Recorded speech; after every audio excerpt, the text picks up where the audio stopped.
नमस्कार, स्वागत है आपका न्यूज वॉच इंडिया में। आपके साथ मैं हूं अंजलि रजावत। उत्तर प्रदेश के मुख्यमंत्री योगी आदित्यनाथ ने बिजनौर की धरती से एक बार फिर से साफ कर दिया है कि उनकी सरकार कानून व्यवस्था के मुद्दे पर किसी भी तरह की नरमी बरतने के मूड में नहीं है।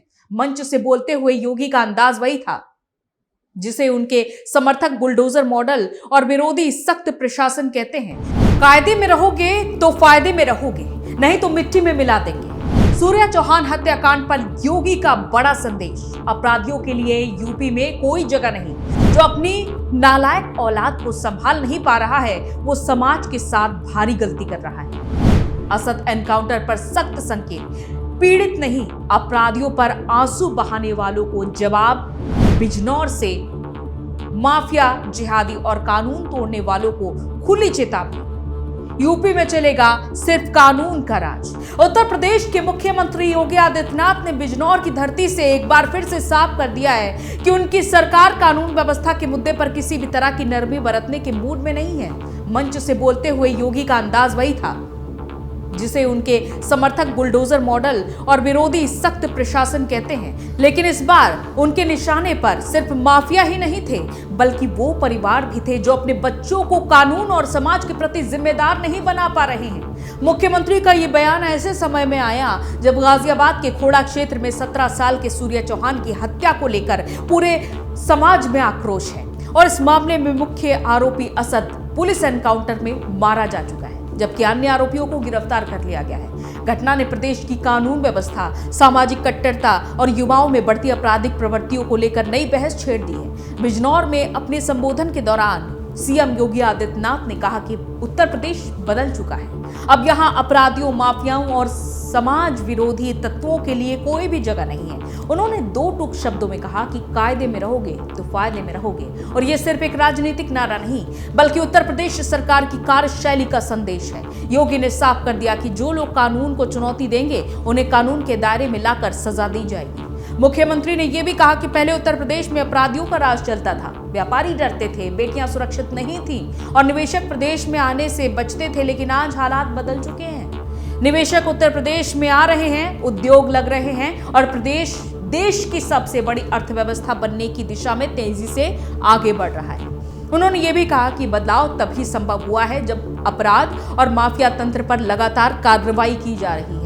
और अपने भाषण के दौरान योगी आदित्यनाथ ने एक बेहद महत्वपूर्ण टिप्पणी की। उन्होंने कहा कि जो अपनी नालायक औलाद को संभाल नहीं पा रहा है वो बहुत भारी गलती कर रहा है। और ये टिप्पणी सीधे तौर पर उन परिवार की ओर इशारा मानी जा रही है जिनके बच्चे अपराध की राह पर चल पड़े हैं और बाद में पूरा परिवार इसकी कीमत चुकाता है। योगी ने कहा कि बच्चों को शिक्षा, संस्कार और अनुशासन देना परिवार की सबसे बड़ी जिम्मेदारी होती है और अगर परिवार अपनी भूमिका नहीं निभाएगा तो समाज को उसका खामियाजा भुगतना पड़ेगा। सूर्या चौहान हत्याकांड को लेकर भी मुख्यमंत्री का यही साफ संदेश था। उन्होंने कहा कि किसी भी निर्दोष की हत्या बर्दाश्त नहीं की जाएगी, चाहे अपराधी कितना भी प्रभावशाली क्यों ना हो, उसे कानून के सामने जवाब देना ही होगा। योगी सरकार पहले भी कई बार ये कह चुकी है कि अपराधी या तो जेल जाएंगे या फिर कानून की कार्रवाई का सामना करेंगे। सूर्या चौहान मामले में पुलिस की तेज कार्रवाई को इसी नीति का हिस्सा माना जा रहा है। गाजियाबाद में हुई इस दर्दनाक घटना ने पूरे प्रदेश को झकझोर कर रख दिया।